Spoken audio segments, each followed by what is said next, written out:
அரசியல் செய்ய வேண்டும் என்பதற்காக செம்மணிக்கு வந்துவிட்டு நன்றி செம்மணியிலிருந்து செருப்புகளை விட்டு ஓடுவதை விட்டு தமிழ் மக்களோட சேர்ந்து ஏதாவது ஒன்றாக செய்ய வழிகிட்டால் நாங்கள் உங்களுக்கு 100% ஆதரவு தருவோம். ගරු රාමනාදන්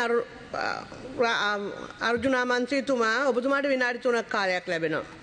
நன்றி பிரதி துணை குழுக்களின் சபாநாயகர் அவர்களே, இன்றைய தினம் எங்களுடைய ரவி கருணாநாயக்க அவர்கள் கொண்டு வந்த இந்த இளைஞர்களுக்கு வேலைவாய்ப்பு, சுயதொழில் வேலைவாய்ப்பு தொடர்பான இந்த பிரேரணையிலே நான் உண்மையாகவே சந்தோஷப்படுகிறேன். ஆனால் சரியான கவலை என்னென்றால், எங்களுடைய வடக்கு மாகாணத்துக்கு நீங்கள் ஒரு அமைச்சர் ஒருவரை டிசிசி மீட்டிங் அனுப்பியிருக்கிறீர்கள். டிசிசி மீட்டிங் நடத்துவதற்கு எங்கள் முன்னால் தான் இருக்கிறார் என்னுடைய நல்ல நண்பரும் ஆரோக்கிய அண்ணாவும் கூட. என்ன கவலை என்றால், அங்கே ஆயிரம் பட்டதாரிகள் வேலை இல்லாமல் அடிபடுகிறார்கள். 2014ஆம் ஆண்டு நான் கேள்வியோட கேட்டிருக்கிறேன், பிரதம அமைச்சர் எழுப்பி போய்விட்டார். இன்னொருவர் சொல்லியிருக்கிறார் 2 கிழமைக்கு பிறகு பதில் தருகிறேன் என்று சொல்லியிருக்கிறார்.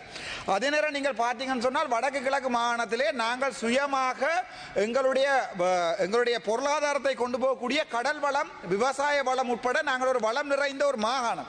மாகாண சபை கூட எங்களுடைய கையிலே இல்லை. அதையும் விட கவலை என்றால், எங்களுடைய சுதேச வைத்தியத்துறை எடுத்து பார்ப்போம். சுதேச வைத்தியத்துறை வைத்தியர்களாக 2007ஆம் ஆண்டு கேம்பஸுக்கு போனவர்கள், நான் 2006 இன்று வரை ஒரு நியமனம் இல்லாமல் இருக்கிறார்கள். அதுக்கு எங்களுடைய சிவஞானம் ஸ்ரீதரன் ஐயா சொன்னாராம், நீங்கள் சுதேச வைத்தியராக வேலை செய்யாமல் அப்படி என்றால் ஒரு டெவலப்மெண்ட் ஆஃபீஸராக வேலை செய்ய முடியும் என்றால், அப்படியான பாராளுமன்ற உறுப்பினர்களை யாழ்ப்பாணத்திலிருந்து அனுப்பிவிட்டு அதற்கு பிறகு நாங்கள் எந்த பிரதிபலனையும் ஏற்கலாது. அதே மாதிரி பார்த்தீங்கன்னு சொன்னால், இந்த தையிட்டி விகாரை மயிலிட்டி விகாரை நான் எங்களுடைய அமைச்சருக்கு நேர சொல்லியிருக்கிறேன். நாங்கள் இது நேரடியாக போய் கதைத்து அதை நிப்பாட்ட வேண்டிய தேவை எங்களுக்கு இருக்கிறது. அதிலே அரசியல் செய்கிறார்கள் என்று மயிலிட்டியிலே இப்போது அந்த ஹாபர் கிட்டத்தட்ட இந்திய மீனவர்களுடைய 200-300 போட் அங்கே ஒரு போட் கூட இந்த பாராளுமன்றத்தினுடைய அரை பகுதிக்கு வரும். அந்த போட்களை தயவு செய்து அகற்றி அங்கே இருக்கிற இளைஞர்களுக்கு வேலை வாய்ப்புகளை வழங்க வேண்டிய தேவை, அந்த முடிவுகளை எடுக்க வேண்டிய வேலை எங்களுடைய அமைச்சருக்கு இருக்கிறது. அரசியல் செய்ய வேண்டும் என்பதற்காக செம்மணிக்கு வந்துவிட்டு செம்மணியிலிருந்து செருப்புகளை விட்டு ஓடுவதை விட்டு தமிழ் மக்களோட சேர்ந்து ஏதாவது ஒன்றாக செய்ய வழிகிட்டால் நாங்கள் உங்களுக்கு 100% ஆதரவு தருவோம். நீங்கள் உங்களுக்கு என்ன கோபம், ஆனால் எனக்கு உங்கள் உண்மையான பாசம் இருக்கிறது.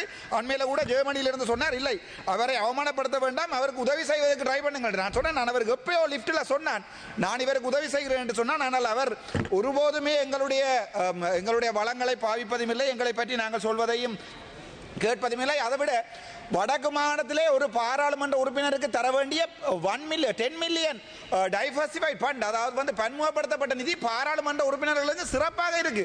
அந்த பாராளுமன்ற நிதியை கூட எங்களுடைய அமைச்சர் இன்று வரைக்கும் வடக்கு மாநிலத்தில் இருக்கிற 6 பேருக்கும் எடுத்து தரவில்லை. எடுத்து தந்திருந்தால் அதிலே நாங்கள் ஒரு சிறந்த செயற்திட்டம் ஒன்றை செய்து வைத்திருக்கலாம். அதையும் விட நான் முக்கியமான ஒரு விடயத்தை சொல்லி முடிவுரை முக்கியமான விடயம், எங்களுடைய கனடாவிலே ஒன்டாரியோ மாகாணத்திலே ஸ்கான்பரோ விலை 26ஆம் தேதி ஒட்டுமொத்த தமிழினமும் ஒன்றாக சேர்ந்து 64 உடலங்கள் எடுக்கப்பட்டிருக்கிறது. உங்களுக்கு நன்றாகவே தெரியும். தமிழனாக தேசிய தலைவர் கூட எங்களுடைய எங்களுடைய விமல் வீரவன் செல்ல அவருடைய நண்பர் எங்களுடைய வசந்த சமரசிங் அவர்கள் சொன்னார், நாங்கள் பயம் இங்கே உள்ளே கதைப்பதற்கு வெளியே நாங்கள் கிட்டத்தட்ட 30 வருடங்களுக்கு தனிநாடு நடத்தினோம். நன்றி, வணக்கம்.